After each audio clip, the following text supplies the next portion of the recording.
The most important thing you need to look for if you're a cook is something that happens up here, and that is an air pocket. I've already said the shell is porous, and if you want to cook eggs, you need to know all about the air pocket before you start to cook them, because what the air pocket tells you is how old the egg is. When an egg is fresh, there's very little air pocket, and when it's stale, there's a lot. And that is so significant in cooking. Now, first of all, before you even start to cook an egg, you've got to go and buy your eggs. And my advice to you is always look at the date stamp on the box and go to a supplier where they tell you the packing date. The sell-by date isn't always very helpful. So go to a supplier that gives you the packing date, then you've got a clue before you buy them. When you get them home and you want to use them in various recipes, there's some other tests that I can show you. How fresh is an egg? Well, if there's very little air in the air pocket, the egg, when you put it in a tumbler of water, will sink to the bottom of the water in a horizontal position.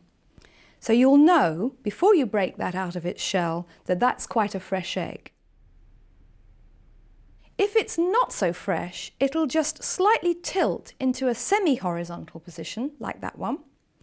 And if it's stale, then it'll sit up in a vertical position, and if it's very stale, like this one, it'll float to the top, like that. Now, there's another way to tell if an egg is fresh after it's broken out of the shell, and here we've got 3 more little tests to show you. The first one is the very fresh egg, which has got a lovely sort of plump, proud yolk, that's what to look for, and a gelatinous ring of white that sort of clings around the yolk, and another ring of white. So you've got the double ring there. What happens when it's not so fresh is that the yolk in the middle looks slightly flatter, not quite so rounded, and you can see here the double ring is not so visible. It's almost disappeared on this one, and there's much more of the watery white.